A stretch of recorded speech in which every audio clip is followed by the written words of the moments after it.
The colour of coordination compound depends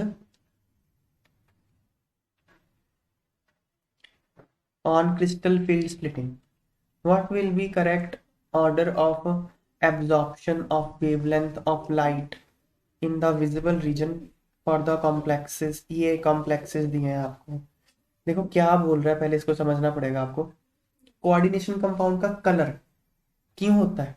क्योंकि वो ना स्प्लिट कर जाता है। जैसे अभी मैंने बताया आपको स्प्लिटिंग के बारे में कि ये 5 डी ऑर्बिटल है, इनकी एनर्जी क्या है? एक जैसी है ना। इनको कहते हैं डी जनरेटेड डी ऑर्बिटल। लेकिन जब लिगेंड आएंगे तो क्या करेंगे? इसको स्प्लिट कर देंगे ना। ठीक है। अब मान लो इसमें ऐसे कुछ इलेक्ट्रॉन पड़े हैं। अब क्या होगा? व्हाइट लाइट आएगी, सनलाइट। व्हाइट लाइट होती है ना। व्हाइट लाइट में कौन से कलर होते हैं? सारे कलर होते हैं, सारी वेवलेंथ्स होती हैं। तो ये जो एनर्जी गैप है, कुछ तो होगा एनर्जी गैप। इस एनर्जी गैप के कॉरेस्पॉन्डिंग जो भी इसमें वेवलेंथ होगी, वो वेवलेंथ है इलेक्ट्रॉन कर लेगा एब्जॉर्ब और ऊपर चला जाएगा। ठीक है। और बाकी बची हुई वेवलेंथ को ये क्या कर देगा? रिफ्लेक्ट कर देगा। वो हमको आई में आके पड़ेगी, हमारी आंख में आके वो पड़ेगी और हमको यही कलर दिखेगा। समझ नहीं बात? मान लीजिए ये है जैसे वी आई, इसको ऐसे बनाते हैं V I B G Y O R. तो ये व्हाइट लाइट है। व्हाइट लाइट में बहुत सारे कलर्स होते हैं। मान लीजिए इसने ब्लू कलर है ना, इसमें ब्लू कलर भी तो होगा। व्हाइट लाइट में सारे कलर होते हैं। तो ब्लू कलर के कॉरेस्पॉन्ड जो वेवलेंथ है, ठीक है, उसकी कोई ना कोई एनर्जी तो होगी। मान लो उसकी एनर्जी इस गैप के इक्वल है, तो अब इलेक्ट्रॉन क्या करेगा? ब्लू कलर को अब्सॉर्ब कर लेगा, ऊपर चला जाएगा। और जो रिफ्लेक्ट करेगा वो उस व्हाइट लाइट में से ब्लू कलर हटा दो, वही कलर तो रिफ्लेक्ट होगा, तो आपको ऑरेंज दिखेगा। शेड उसका ऑरेंज होगा। तो ये अगर ये कंपाउंड ब्लू कलर अब्सॉर्ब करता है तो ये ऑरेंज कलर का दिखेगा। सब मतलब कि जो compound the wavelength blue colour the equal हुई हाँ, तो अपन ऑरेंज दिखेगा। अपन ऑरेंज दिखेगा। हमको ऑरेंज, ये जो मैंने बॉक्स बनाई है, अगर वॉयलेट और इंडिगो अब्सॉर्ब करता है तो येलो दिखेगा। अगर ब्लू अब्सॉर्ब करता है तो ऑरेंज दिखेगा। ग्रीन अब्सॉर्ब करता है तो रेड दिखेगा। येलो अब्सॉर्ब करता है तो वॉयलेट या इंडिगो दिखेगा। ऑरेंज अब्सॉर्ब करता है तो ब्लू दिखेगा।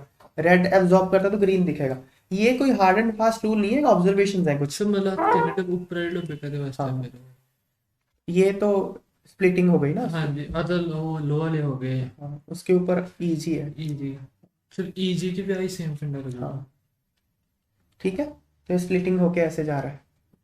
कलर का रीजन समझ में आ गया कि जो कोऑर्डिनेशन कंपाउंड है वो कुछ वेवलेंथ को एब्जॉर्ब कर लेता है, और जो वो एब्जॉर्ब नहीं कर पाता वो आपको कलर के फॉर्म में दिखता है।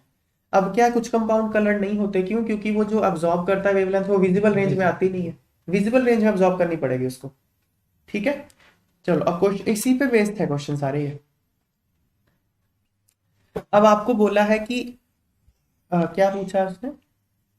What will be correct order of absorption wavelength. हाँ, अब्जॉर्प्शन वेवलेंथ का ऑर्डर पूछा है। देखो जितनी ज्यादा स्प्लिटिंग होगी, जितनी ज्यादा स्प्लिटिंग होगी उतनी ज्यादा एनर्जी अब्सॉर्ब करेगा।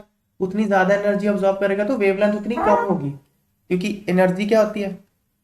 H C by lambda. Lambda. Lambda के इनवर्सली प्रोपोर्शनल होती है एनर्जी। तो स्प्लिटिंग का ऑर्डर क्या है? ये इनकी फील्ड स्ट्रेंथ ऑर्डर है। ये फील्ड स्ट्रेंथ ऑर्डर है, तो स्प्लिटिंग का ऑर्डर ये होगा ना। फोर्थ ये ऑप्शन ज्यादा स्प्लिट करेगा। अगर ये ज्यादा स्प्लिट करेगा तो वेवलेंथ, वेवलेंथ ज्यादा हो। एक सेकेंड, लूस हो। मतलब वो एक्चुअली वेवलेंथ ना फोर्थ हो। ये करेगा अब्सॉर्ब। जो कम स्प्लिटिंग करेगा वो बड़ी वेवलेंथ करेगा ना, ये आंसर आएगा। भाई देखो, अगर कम स्प्लिटिंग हुई तो एनर्जी कम एब्जॉर्ब होगी ना। एनर्जी कम एब्जॉर्ब हुई तो वेवलेंथ बड़ी सारी करेगा ना absorb, larger wavelength. Inversely proportional है फिर ना। पर जो स्प्लिटिंग ज्यादा होगी फिर ही ज्यादा एब्जॉर्ब नहीं करता हाँ, होगा। अगर स्प्लिटिंग ज्यादा होगी तो एनर्जी ज्यादा एब्जॉर्ब करेगा। ज्यादा एनर्जी मतलब लोअर वेवलेंथ। ठीक E is equal to H C by lambda है ना। है, ठीक है। तो ये इसकी स्प्लिटिंग ज्यादा हो रही है तो वेवलेंथ लोअर करेगा ना। तो ये ऑर्डर है।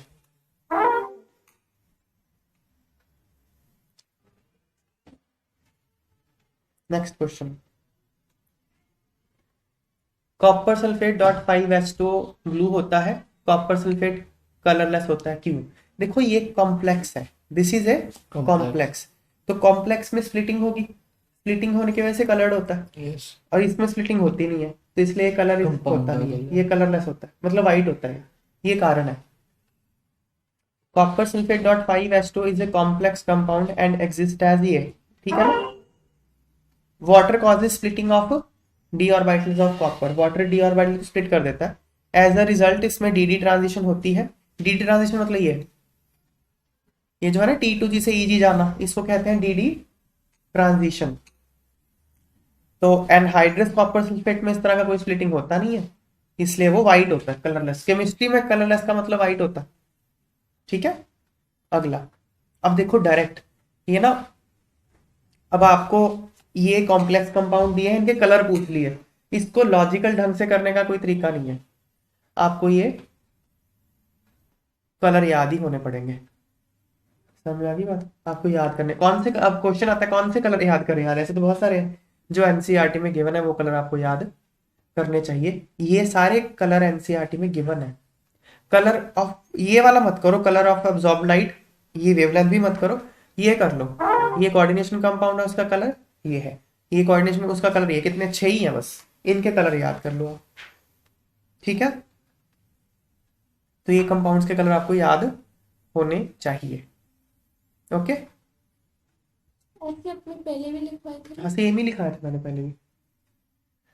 फिर क्या है, what is the relationship between observed colour of the complex and wavelength of light absorb by the complex.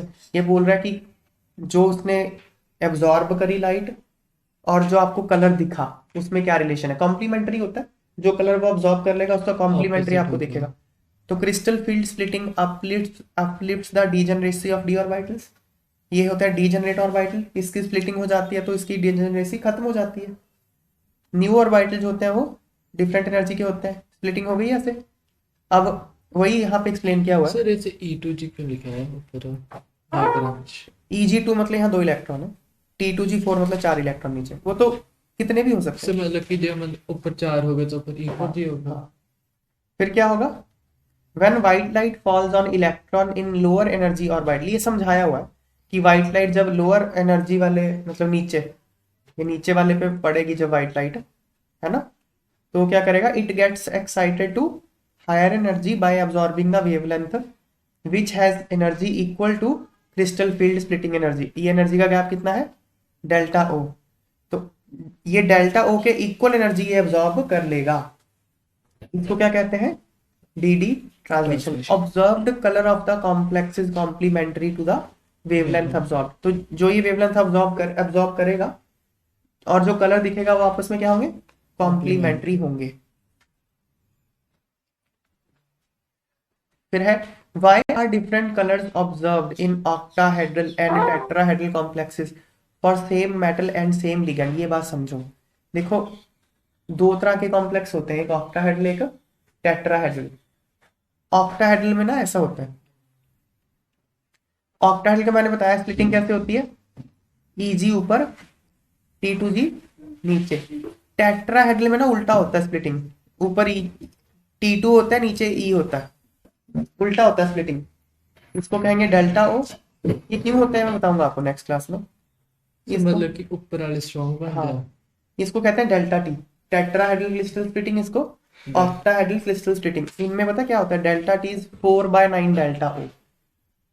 जो टेट्राहेड्रल स्प्लिटिंग है ना वो ऑक्टाहेड्रल से कम होती है, तो अगर स्प्लिटिंग का ये वेव, तो फिर ये एनर्जी डिफरेंट होगी ना, तो एनर्जी डिफरेंट होगी तो ये जो वेवलेंथ अब्सॉर्ब करेगा वो भी डिफरेंट होगी, उसका कलर भी डिफरेंट होगा, तो जो आपको कलर ऑब्जर्व होगा वो भी डिफरेंट होगा, इवन दो मेटल सेम है और लिगेंड सेम है, ठीक है। तो स्प्लिटिंग में फर्क होने के कारण डिफरेंट कलर आपको दिखते हैं, ये कारण है।